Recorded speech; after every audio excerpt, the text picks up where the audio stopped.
rock and roll.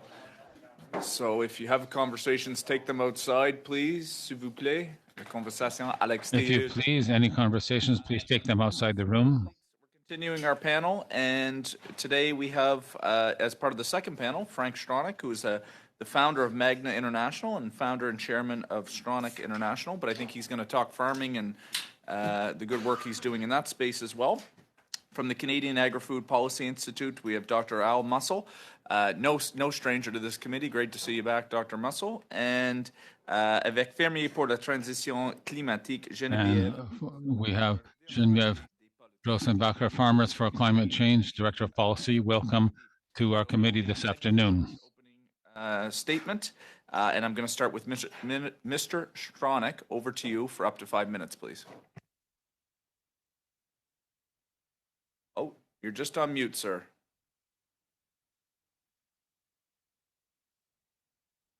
A garage and built up a company of over 170,000 employees. 12 years ago, I decided I will get out of the big car business and go into agriculture. The more I got into the agriculture, I saw this huge chemical jungle. We know approximately 95% of the food eaten comes from industrial farms. On industrial farms, you see no more eagles fly.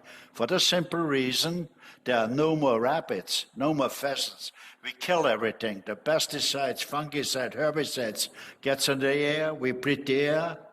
Gets into the water, we drink the water, gets into the soil and we eat the food grown in the soil. Family farms were always the backbone of Canada. A country which could feed themselves never had a problem, but family farms are practically on welfare. The children of family farmers say, Mom, Dad, I don't want to be in a farming. I don't want to be on welfare. There are so many indications and statistics that practically all the kids have allergies. The enormous rise of stage 2 diabetics and autism is on the rise. Most well-to-do families feed their kids organic foods. But I believe in a Canada where every kid has an equal chance to grow up healthy. That is not the case anymore under the circumstances. So my recommendations are, no Canadian kid should go to school hungry. That means breakfast has to be served. No Canadian kid should leave the school hungry. And the law would state that the food served in schools would have to be organic. I do believe that if people make statements, we cannot afford to feed organic food to our children, that would be a very poor statement, because the medical cost, savings would outweigh the cost of producing organic foods. I believe Canada should take a closer look. How can family farms survive? They could survive and do well if Canada has a special program to support family farmers which grow organic foods. I hope the Minister of Agriculture takes a serious look at my recommendations. The subject is very dear to my heart. It is important that all Canadian kids have a chance to grow up healthy and happy. I would make myself available to go into more details on how to grow healthy foods for Canadians. Thank you. Thank you very much, Mr. Stronach. We'll now turn to Dr. Al Mussel for up to 5 minutes, please. Mr. Chair, honorable members, I'm pleased to appear before you today and to provide my insights as a researcher at the Canadian Agri-Food Policy Institute. Horticulture is an essential element of Canadian agriculture, of secure access to nutritious food, an important source for food manufacturing, the basis for Canadian export-oriented industries, and one in which Canada has an importing interest, both off-season and throughout the year. Horticultural products, edible and floriculture or nursery, have ranged around 12% of total farm cash receipts, recently valued at just under $11.5 billion, but represent a far smaller share of agricultural land. Exports of fruit and vegetables were recently valued at about $125 million, and of flowers and ornamentals of almost $225 million. Processing of horticultural crops is economically significant regionally within several provinces. Work by CAPI doctoral fellow Kushank Bajaj at the University of British Columbia has found that Canada is dependent on imports for about 80% of its fruits and 60% of its vegetables, and the dependence on imports exceeds this in some provinces and territories. Canada's northern climate has limited the output and extent of horticulture. However, some of the key factors are changing. The data compiled since 1948 and even earlier show that much of the country is warming and receiving more precipitation.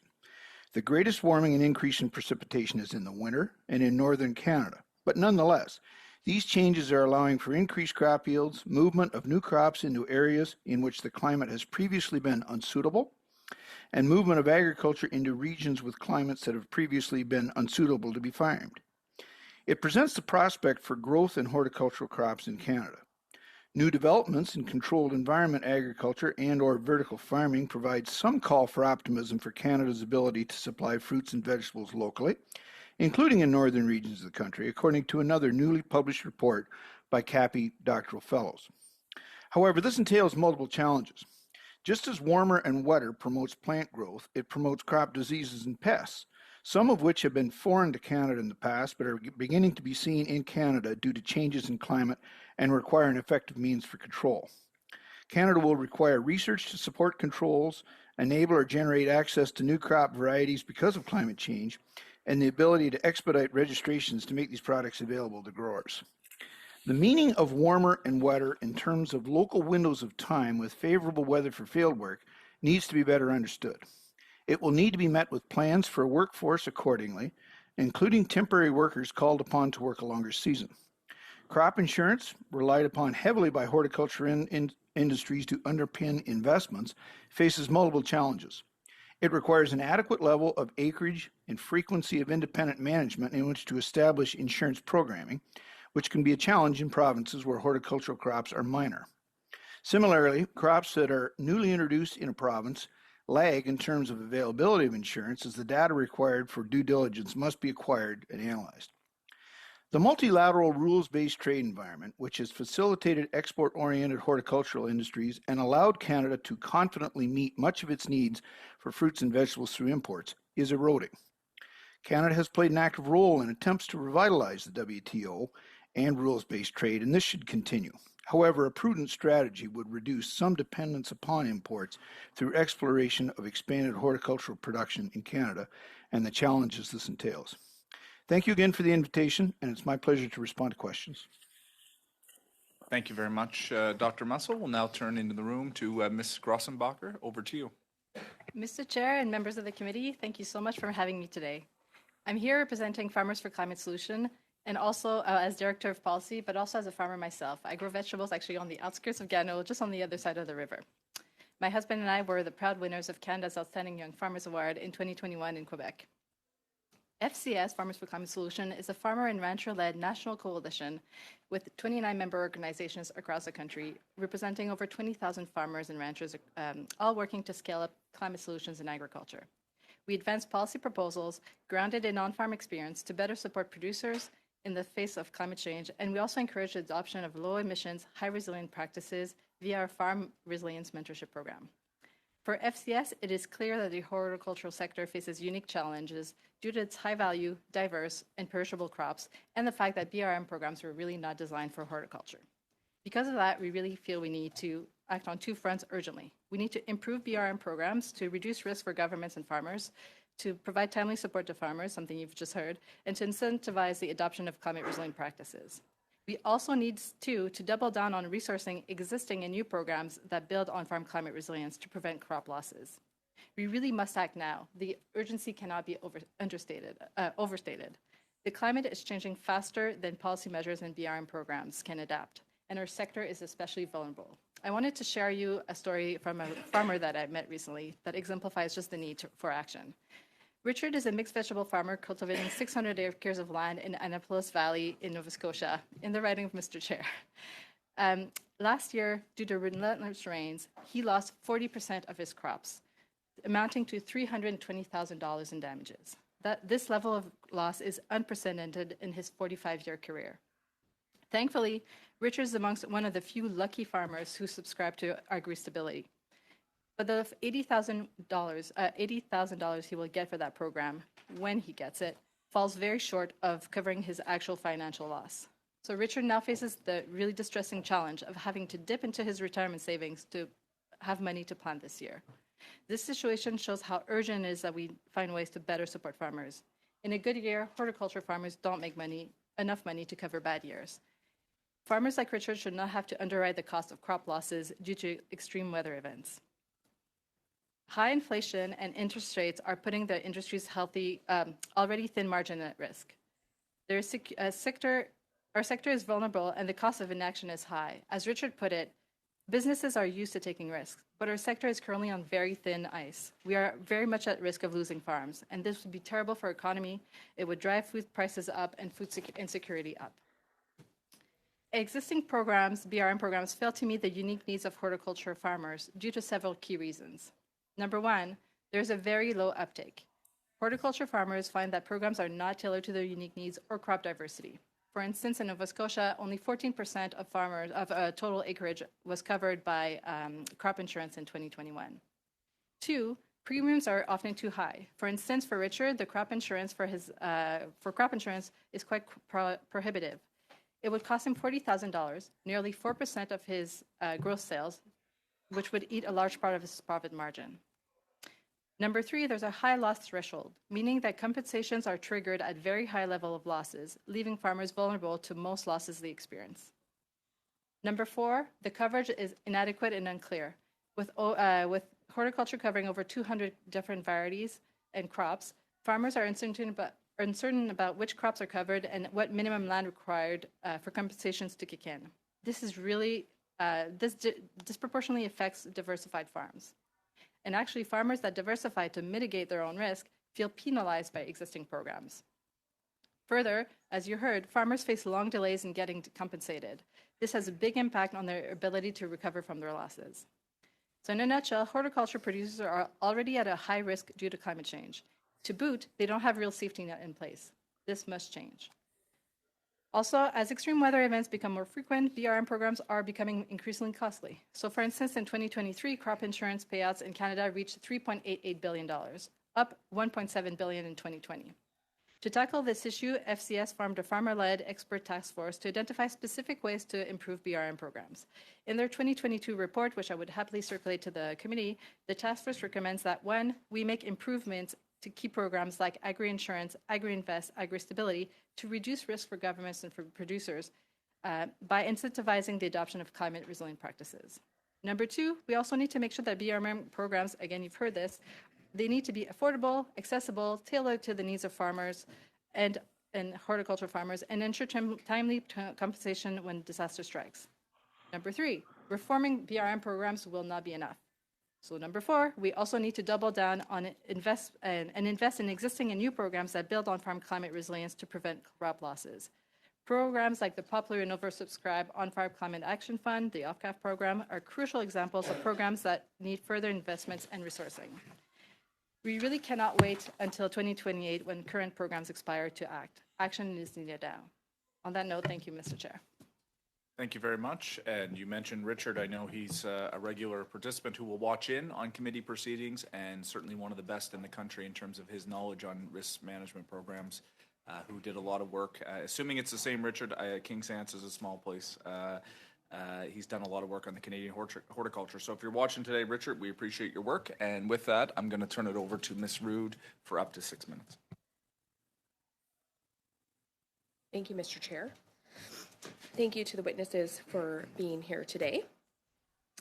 Mr. Stronach, in your opening remarks, you referred to farms as industrial farms, organic farm versus organic farms, and the traditional farms as industrial farms. And I have to say, Mr. Stronach, you're a businessman, you're very well known, successful businessman, but as a farmer, I take offense to that, and I'm sure a lot of farmers that are watching this right now take offense to you calling us industrial farmers. We're business people as well, Mr. Stronach, and we're trying to make a living at farming. And we heard from witnesses in the previous panel how difficult it can be to make a living. And And so I just want to set the record straight that family farms work very hard in this country, and many of us are incorporated because of various reasons to make a good business model. And we work very hard to produce the best food for Canadians using the least amount of chemicals, using the least amount of inputs as possible. And so I just want to correct the record on that.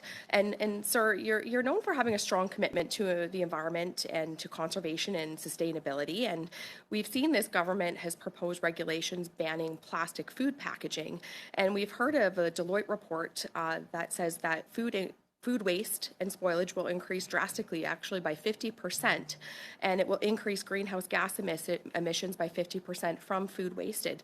I'm just wondering if you can comment on if this is a good business decision coming from the government. First of all, I like to say the last thing I want to do is to criticize farmers, because I think to provide food is the most noble profession I think people can do. When I refer to industrial farms, I refer, farms which are quite a few hundred acres or a few thousand acres, where you do single crops, or where you haven't got a lot of variety, right? And nature can take care of itself if you leave it reasonable alone. But still, the fact is, when you have large farms, where you got maybe 500 acres of corn or soya, whatever, a lot of chemicals are used, fungicide, pesticides, etc., and the plain fact is, on those farms, you don't see no more eagles fly. Why? Because we poison everything. So that's the problem. And again, practically every kid has allergies. A great percentage of kids have the rise in diabetic stage 2 and autism, right? I mean, we got to wake up. We use too many chemicals to produce foods, so we got to wake up. Well, Mr. Stronach, I can tell you from my experience and all of the farms I've traveled to across this country, I saw eagles fly over the farms in British Columbia when I was out there a couple weeks ago. I see lots of wildlife, and I disagree with that statement. My family used to farm over 1,000 acres of potatoes, and many farms are big, and they're family farms. They're owned by families, and the truth of the matter is they have to have large farms in order to succeed in this industry in Canada. It's very hard to compete as a small farm anymore. So, Mr. Stronach, we've seen around the world that experiments that have happened, and I'm going to turn over to Mr. Mussel for a moment. We've seen what's happened in Sri Lanka when we talk about organic farming, and when you take away all of the pesticides and the inability to actually produce food. So, Mr. Mussel, I'm just wondering if you would comment on that and what we've seen in Sri Lanka, and should we legislate organic food for kids in school? Yeah, thanks for the question. I don't think we have the luxury to legislate organic foods. There's I think a number of concerns there, but the biggest one, you started your question off with Sri Lanka. What occurred in Sri Lanka was essentially the agricultural system fell apart when they stopped using fertilizer and at least certain pesticides. Look, we have to make prudent use of fertilizer and pesticides. This is to be taken as a serious matter, but we can't simply do without. And I would direct you to some of the research done at the University of Manitoba, in which we found that 40% globally of the adequate diet based on protein can be directly mapped back through to the Haber-Bosch process that produces artificial nitrogen. So look, there's a certain group of people who can afford organic food. These are personal choices, and I don't advise people on personal choices. However, the idea that this is a widespread solution, I believe, is incorrect in my understanding of it. I'd like to make a few comments on that. You know, I like to see a Canada where every kid has the same chance to grow up healthy. And when you look back 50, 60, 70, 80 years ago, there were hardly any, people hardly had any allergies. Okay, so we started to use so many chemicals that, look, all the kids are practically sick. And yes, you still see eagles flies in the mountains and where there's no farming. Of course you see eagles fly, right? But industrial farms where you farm single crops in large quantities, there's no more rabbits there. Mr. Stronach, I would love to invite you to come to my farm or to any farm in my riding of Lambton, Kent, Middlesex, where you can see the wildlife, the plethora of wildlife that lives in the area amongst all of the agriculture that takes place Ms. there. Rood. We're at time. Thank you, Mr. Stronach. I think one thing we can all agree is the importance of food in school and early education, and good to see some of the measures that were introduced recently. Ms. Taylor-Roy, I'm going to turn over to you for up to 6 minutes. Thank you very much, Mr. Chair, and thank you to all the witnesses for being here.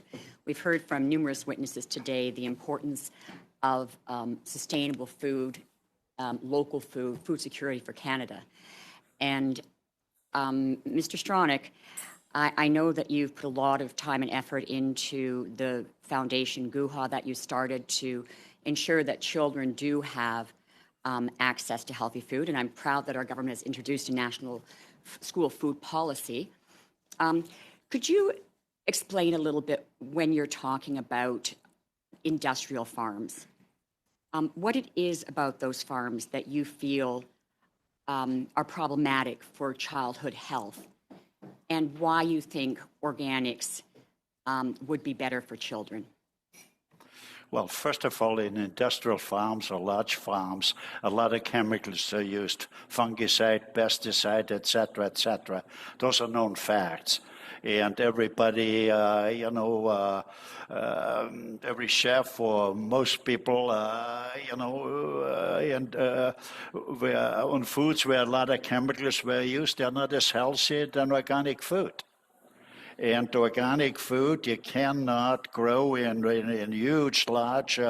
You need greater varieties of crops, and nature will take care of itself. So anybody again saying, look, we cannot afford organic food for kids, I think that's a very bad statement, because the medical costs are huge compared to what we would have to maybe spend on extra time for organic food. So I think the future generation will not look too greatly on the people now, which use a lot of chemicals in grown foods.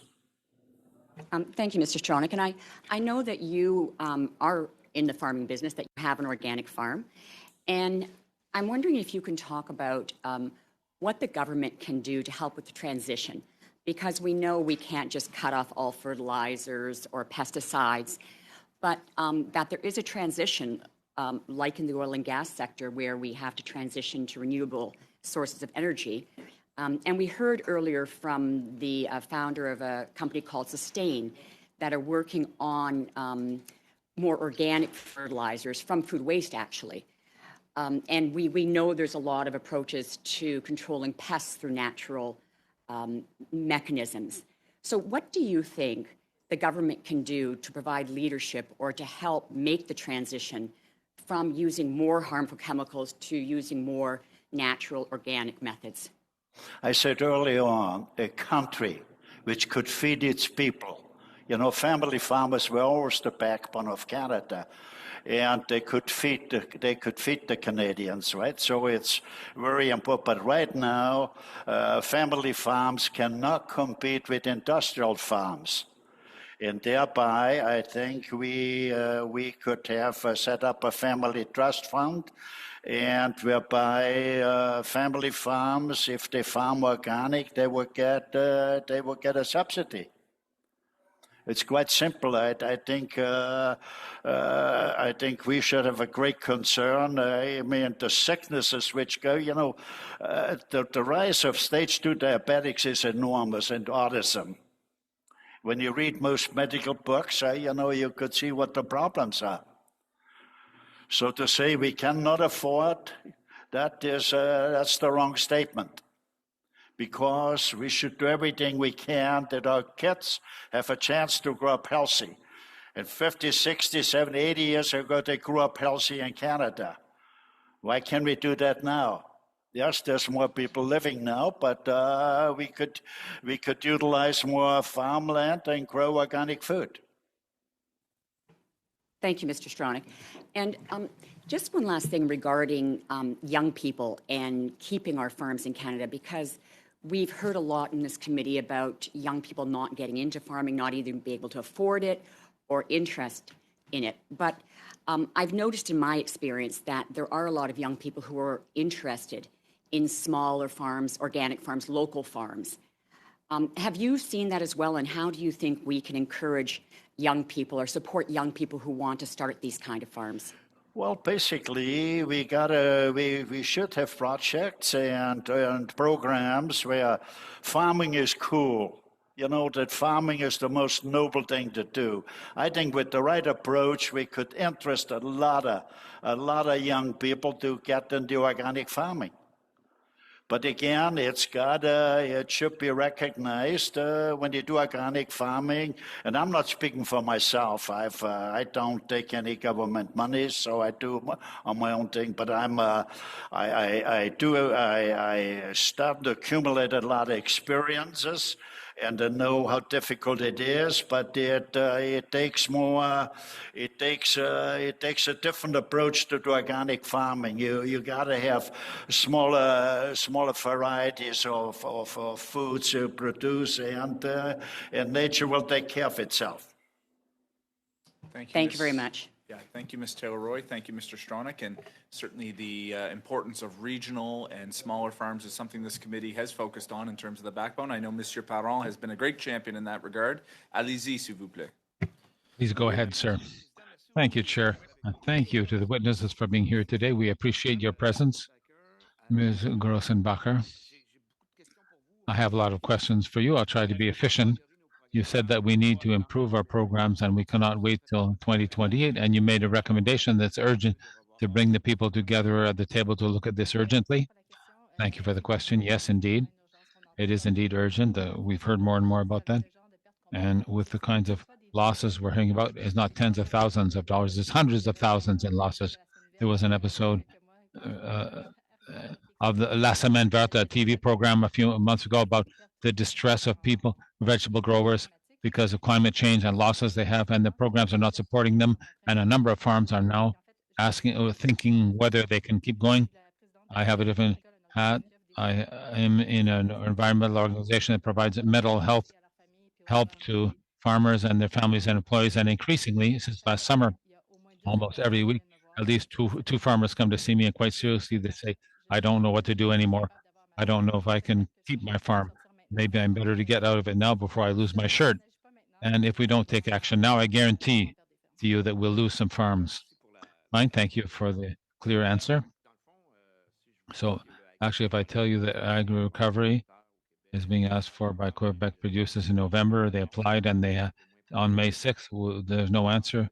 You heard the previous witness. I don't think it's going to help. I think we need to be proactive. The previous witness said we need the program to be as responsive and effective as farmers are. Could you comment on that? I couldn't have said it better. Thank you for the question once again. Indeed, the programs need to be adapted. It's not just with Agri recovery, but almost every producer, even the one I referred to, Richard in Nova Scotia, it's the same situation. 180,000 from, or 80,000 he's waiting for from the program, and he needs the money for the coming season that's starting and not a year from now. So the application was made, he hasn't received his money, and he's having trouble. I understand that. Thank you, Ms. Grossenbacher. You also talked about the importance of low emissions work and incentives to make the right kinds of actions. So what do you think about a policy that would recognize positive actions for the environment and that would reward them concretely financially for producers. It would provide amounts for their future investment in order to be able to survive, quite simply. What do you think about that? Once again, thank you for the question. Central to this, our request is, yes, we need to review the programs, but we need to look at how we can better serve farmers, especially in horticulture. The answer is that we're not supporting them now. And indeed, having programs that we can look at how we can reward good practices in farming that build and solidify resiliency of the farm, which is what we need. Is it through reward or compensation programs? We can explore a number of models, but we really need to focus on it. It's key to better supporting farmers and to building their climate resiliency on the farm. Do you think it would be fair to also recognize what has been done in the past? In other words, someone who, let's say, I'll give you an example, has been organic for 25 years, is it normal that they don't receive anything if we encourage others to make the transition? That's a good question. Indeed, once again, absolutely. I know that that's an issue for all programs taken together to recognize what we call early adopters. I know it can be costly. We need to think about how to support them, but at the same time, I would just like to emphasize that right now, there are a lot of programs that do not apply to those who use good practices. It's a bit as if we told them, and it's a lot of the case in diversified farms in horticulture, where they say you have less risk, so you don't need any support. But sure, we have less risk, but when the tornado comes, we have losses and we need that support. And right now, it's missing. But sorry, the question that you asked was actually whether we should recognize what was done in the past. Yes, we need more recognition of people who have been using those practices for many years. When we talk about resiliency, Ms. Grossenbacher, I feel that you have a lot to tell us. For the example this morning with wine producers that I met with a wine operation that in my district that had a freeze and 3 lines of vines that were near the tree lines didn't die because of the trees. So that's one way to look at it. How could we assist in increasing resiliency of farm operations along those lines? What do you think as a compliment about the research and development in Canada and its current status and its financing especially? All these are good questions, and if you don't mind, I'll answer in English for that. That we can do to build resilience on the farm, and it can take different forms depending on what types of production you have and what you do, what you grow. There's different things that you can do on your farm. Definitely, we need more research and development to see what works best. But at the same time, we already know, and Farmers for Climate Solutions has done tons of work to look at what are the best practices that can reduce emission, but really at the same time build climate resilience at the farm level. Things like cover cropping, nitrogen management, rotational grazing, these are all things that we already know now that we can do. For horticulture, diversifying is actually a great insurance policy. And if I can give you an example of my farm, over the past decade, we've had the worst 2 droughts and the worst 2 floods of the past 100 years. We've also, last year was exceptional, where almost every week we had something. We had early frost, early heat waves. Then we had smog in June and August, crazy torrential rains in July, and 5 tornado warnings through it all. I don't know about you. I've lived in this area for a long time. I had never heard that we could have tornadoes. All this adds so much stress to the farm. But at the same time, as I said, like a tornado hits, I'm not protected. But at the same time, throughout those years, our farm has always been able to produce really good quality, high quality vegetables to our communities. Some of our farmers across the street who do monoculture have been hit really hard. Again, there's different things that we can all do, but on my farm, what has helped me for sure, the diversification. So sometimes one crop doesn't work. Oh, sorry. Non, malheureusement, c'est temps, mais merci beaucoup. Unfortunately, that's the time, but thank you very much for Ms. Grossenbacher and Mr. Parent. And now, Mr. McGregor, you have 6 minutes, please. I'll allow you to finish your answer there because I was interested in that same line about if you want to expand on it, just the interaction between like how planting a diverse set of crops builds that resilience, but we don't have a BRM program which recognizes that or is even adapting to that. Yeah, so thank you again for the question. So maybe what I can say, Mr. Chair, to that is to finish the thought. So on our farm, we do a lot of things. Right now, when you say BRM programs on it, like I am currently paying $300 a year to participate in crop insurance, but I know very well that I will never benefit from that. The maximum that I would ever get from crop insurance on my farm is estimated at $32,000, which is only a fraction of what my diversified crops can sell on the market. And that's the other, because we have about 35 different crops, I would never have enough of one crop to actually trigger the compensation. So that's been a real issue. But what we've done on our farm is actually and again, different models for different strokes for different folks, depending on what you grow. But for us, we've really focused on diversification. Increasing our crop rotation is about 12 years. So 12 years for a crop to come back to the same place. We've also, about half of our land is always under green manure or cover crops. Because of that, over the past 5 years, we've been able to double our production on the same amount of land, double our production with half of the resources. So we've shrunk our team by two, used less seeds, but produced twice as much output. This, and again, it has proven to be the best insurance policy that we have on our farm because we've always been able to fare. That said, I will say last year, that level of stress on our farm and other farmers with all the extreme weather events that we were hit with, like, it was high. Distress was really palpable amongst the community. So on that note, I mean, I know from my 6 years on this committee that farmers are always wary of an Ottawa knows best approach, but your organization really prides itself on farmer-led solutions. Like these are practices which have been tried and have worked on farms because they're coming from your members who are farmers. And so I guess what I want to know is, and just putting this in the context of a possible role that we could recommend to the federal government, like what are some of the big challenges, like when you look at how some climate adaptive practices have allowed farmers to withstand the ravages of extreme weather events, and other farms have not done so well? There's a real difference in how different farming techniques can build in that resilience. So what are some of the big challenges in sort of spreading the word and trying to get more adaptation to happen? Well, so on one hand, there's the farmer-to-farmer learning that needs to happen, and the government needs to support those types of exchanges because farmers will only put in practice on their farm what they've seen work somewhere else, right? But so there's a lot of things we can do on the farm to scale up those practices. But at the same time, what we feel right now is lacking, and we are really appreciative of the study, is the fact that the government also needs to look at its programs and see where can we support and enhance the adoption of those practices, right? BRM, there's a lot of things that could be done, and again, I can circulate the study through Agri stability, Agri insurance, and Agri invest, small tweaks that could actually make sure that farmers, are compensated for keeping grasslands intact and that sequestering carbon and that helping them when disaster strikes to retain more water, for instance, in their field, or when droughts happen and things like that. So I feel like I'm not answering fully, but there's so many things that can be done. Totally. And just for my next question, I just want to turn to soil health. I think a lot of us are eagerly awaiting the Senate Agriculture Committee's study into soil health. It's a very long and comprehensive one, and I think they're hoping to table it by the end of this month. We know other countries around the world, like Australia, which has a very similar system of government, has put in a national policy framework around soil health, so they have a national strategy on soil.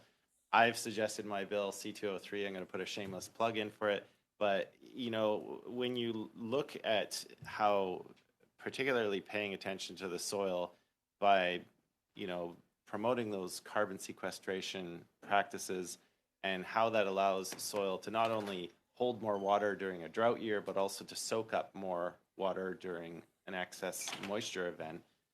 What more could Canada be doing in that regard to promote those practices? Should we be following the example of other countries like Australia, which has looked at its agricultural soils as something akin to a strategic asset? Again, very good question. We very much look forward to seeing the study when it comes out. We contributed to it too.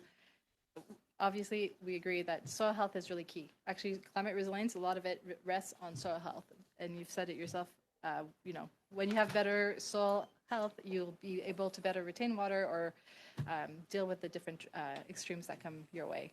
We definitely, that's maybe, I can provide more comments directed specifically to soil health, but again, we welcome the strategy. Okay, well, thank you very much. I'll take the... Yeah, we'll give you back those 30 seconds, maybe. Okay, Mr. Barlow, 5 minutes. Thank you very much, Mr. Chair, and thanks for our witnesses for being here. Before I go to my questions, colleagues, I did put a notice of motion on April 9th, and I would like to move that motion now. And why this is coming today, is I went to one of my constituents on the weekend, a ranch near Kananaskis country, and you know, a couple of quarter sections. And Mr. Stronach, you'll be happy to know that we saw a couple black bears, a couple bald eagles, and but what was frustrating with this ranch owner as we were riding horses throughout to his property is his feed bill for his animals went up $1,000 in one delivery, and that $1,000 was completely as a result of the carbon tax on the trucking. So we like to highlight the fact that this carbon tax is having a detrimental impact on Canadian agriculture and their ability to stay in business. And this is a family rancher who's Dewey is looking forward to passing on this family ranch onto his grandson and granddaughter here in the next few years, and questioning their financial viability to be able to do that with the impact the carbon tax is having on their operation. So on April 9th, I put forward a notice of motion that I'd like to move now. That over the last few weeks, we received a number of letters from dozens of stakeholder groups representing thousands of farmers, tens of thousands of farmers, and certainly tens of thousands of hectares of arable farmland, highlighting the impact the carbon tax is having on their operations. And certainly through this study, just alone that we've heard, 44% of produce growers are operating at a loss, which certainly isn't a long-term, not long-term viability for their operations. So I asked my colleagues on April 9th if for unanimous consent for the committee to report those letters that we've received from a number of provincial agriculture ministers, agriculture stakeholder groups like the Association of Rural Municipalities in Saskatchewan, Grain Farmers of Ontario, and a number of others, asking for the government to review its decision to increase the carbon tax 23% on April 1st and take a look at the impact this is having on Canadian agriculture as part of the consideration for the debate on Bill C-234, which is coming back later this month. So I'm asking my colleagues for unanimous consent to table those letters in the House as part of the discussion on Bill C-234. Okay. Thank you, Mr. Barlow. So you've basically now there's an opportunity for debate on the motion as it's moved. I've stopped the clock, Mr. Barlow, but I'll open it up to the floor to any of our colleagues who may want to weigh in. Mr. Drouin. Yeah, lots of respect for my colleague on the other side and the letters that have come forward. I know that those letters are public, so I don't see how that will inform the debate. I mean, 234 is completely in the control of the opposition. And should they choose to read into the record those particular letters, they can do so at their will when it comes up for debate. 234 has come before this committee before. We've dealt with it. It's been sent back to the House, the other chamber, and it came back. So I don't see what more we could add to this particular debate. We know, and I've seen all the letters; they're public. So I don't see what value it would add to the House of Commons. I think most parliamentarians have seen those letters as well. They are in the public domain. You see Mr. Lewis, and I'll look for anyone else, whether Mr. McGregor or Mr. Parent, if you guys want to weigh in. Go ahead. Yeah, thank you, Chair. I'm just looking for some clarification for you. I don't know if I've seen this, to report the letters it received from stakeholders. So what would this process entail? I'm not sure I've come across this before. Maybe the clerk can help us with that. I can turn to my clerk, but my understanding is what Mr. Barlow is asking this committee to do is the letters that were received towards the committee would essentially be tabled in the House of Commons. That would be the procedure. There would be a tabling of them. I think it probably would allow for some element of debate if folks wanted to move what has been tabled, but it would essentially be just taking those documents and having them available to all parliamentarians, I think, is part of a parliamentary privilege. Anything I'm missing?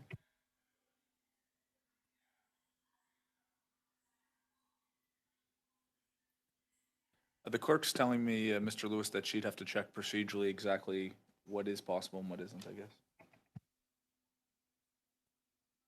And I guess we'll come back with answers on that. So, colleagues, would you like to adjourn debate? Would you like to continue it? I'm really in your hands at this point. Go ahead, Mr. Barlow. Certainly, I think we understand the impetus of what I'm asking is that, whether it's myself or the chair would table these letters in the House.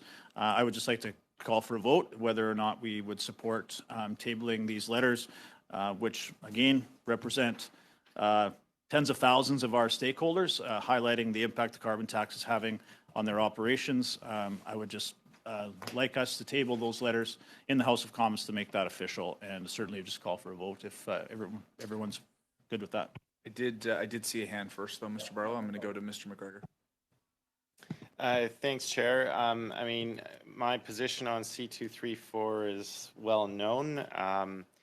I think just for simplicity's sake, I mean, there's a lot of preamble here, which I believe is unnecessary. So I would suggest just a friendly amendment to my colleague, Mr. Barlow, and just simplify the motion. And it's just simply that the committee report the letters it received from agriculture stakeholders, the Ontario Minister of Agriculture, Food and Rural Affairs, and the Saskatchewan Association of Rural Municipalities regarding the 23% carbon tax increase on April 1st to the House for its consideration and debate on C234. So just a simple, to-the-point motion. But I mean, I'm okay with having a vote on this, but I think it's important to understand what this would result in procedurally in the House. I've never been on a committee where we've just simply reported letters to the House. So what we can do, colleagues, is I can ask for some procedural help from the clerk about the mechanism which Mr. Barlow is talking about. I take notice, Mr. McGregor, you've just moved an amendment, offered an amendment to Mr. Barlow's motion to simplify it. But if you would like, we can come back to this once I get some guidance from the clerk. Go ahead, Mr. Parent. Allez-y. Je vais faire juste un bref commentaire. Just a brief comment. I agree with what Mr. Drouin said. With all due respect to Mr. Barlow, it's in the hands of the House. It's being handled. The letters are public, so I don't see what this will add. I will be ready to vote on this. Thank you. So what we can do is, well, the committee members, if they are ready to vote, and we do want to move to a vote, which Mr. Parent said he would. Mr. Barlow has asked.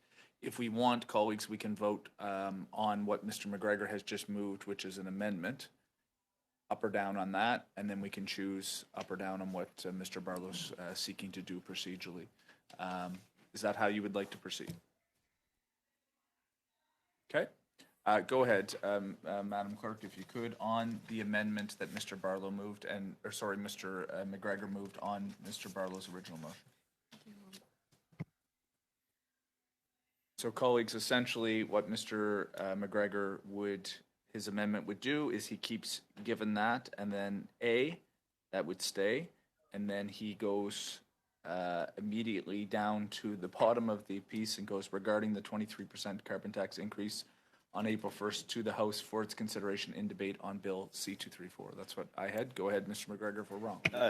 It's just a simple motion that the committee report the letters. So I'm removing the entire preamble, I'm removing the ask for unanimous consent. It's just a motion that the committee report the letters, and then it stays the same on the bottom end. Committee report the letters it received from agriculture stakeholders. So A to J are gone. Okay, I'm being asked by the clerk if you could just send it in writing quickly, and we'll suspend just until then time.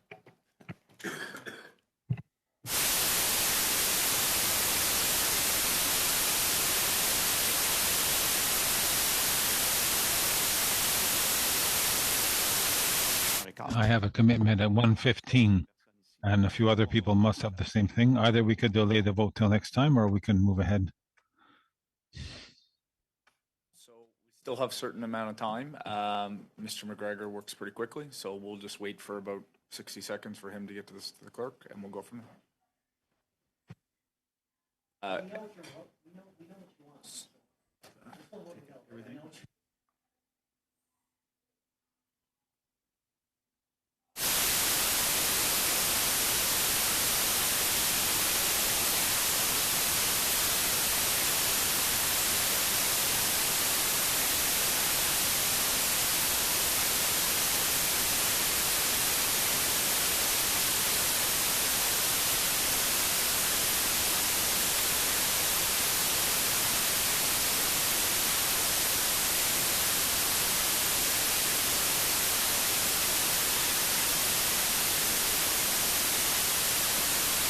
last round of questioning, unless you would like me to continue to proceed, get through this procedural and try to do what we can. We have about 15 minutes more that we could do. So, Mr. Chair, could I suggest that we finish is there any way that we can finish up with the witnesses so then we can move to this as opposed to having them wait for us to go through the we don't voting on always the deal in motion? purest procedural terms. I'm quite laissez-faire as your chair, but technically, now that it's been so moved, we have to deal with this piece of business. It is unfortunate, but that's where we go.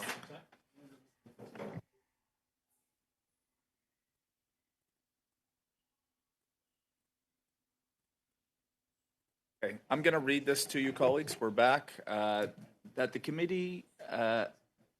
committee report the letters it received from agricultural stakeholders, the Ontario Minister of Agriculture, Food and Rural Affairs, and the Saskatchewan Association of Rural Municipalities regarding the 23% carbon tax increase on April 1st to the House for its consideration and debate on Bill C-234. So that is what Mr. McGregor has moved.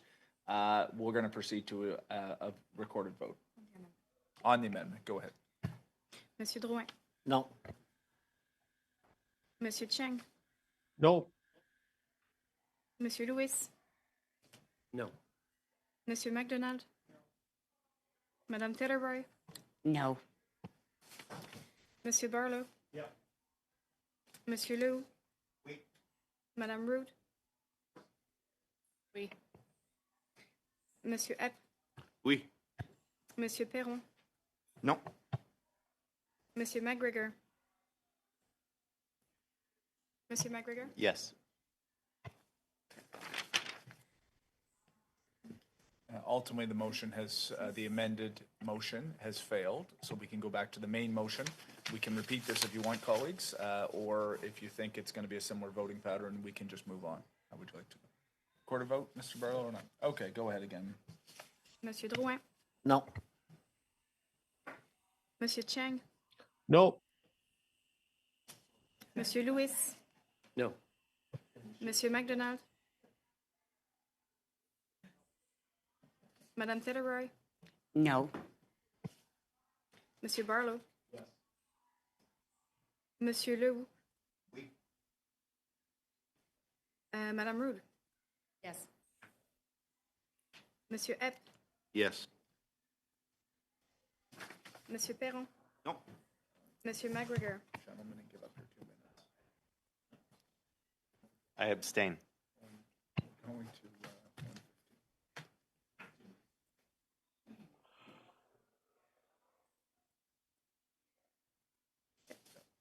So the motion is defeated, Mr. Barlow. You have 2 minutes left in your time. Thanks, Mr. Chair. Dr. Mussel, you were talking about the issue in Sri Lanka, and I just wanted to highlight the fact on that when Sri Lanka went 100% organic, they had famine, and as you said, the agriculture industry collapsed, which we are also seeing in the EU as they force 25% organic there. I think there's a place for everything, but we can't force it. But I understand, Dr. Mussel, that you've been working on policies that are maybe not, carbon tax is a punishing policy. Let's look at things that reward farmers for some of the things they're doing rather than punishing them. Can you maybe talk a little bit about some of the policy ideas that the Canadian Agri-Food Policy Institute would be looking at that would be more of a carrot rather than a stick? Yeah, sure. Thanks very much for the question. Yeah, we look for opportunities in which agriculture can be a solutions provider. As one of the only a few industries that is capable of sequestering carbon, we look at that as an option, and what options there are to provide incentives for that. As we get into this. A lot of the discussion has been around mitigation, and mitigation is very important, climate change mitigation and what different industries can provide. I do think there is a point in which agriculture is somewhat unique because agriculture, as some of the other witnesses have mentioned, is extremely sensitive to climate and climate extremes. So, when we think about resilience, a lot of resilience in this environment I think, is about adaptation and how we prepare the sector for what it may need to contend with.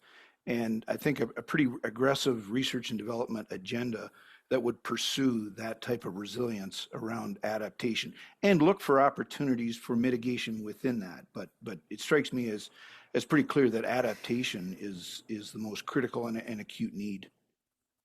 Thank you, Mr. Bravo. Thank you, Mr. Mussel. Mr. Lewis, 5 minutes. Over to you. Thank you, Chair. Before I wanted to start, I wanted to share some of my time with Ms. Taylor-Roy.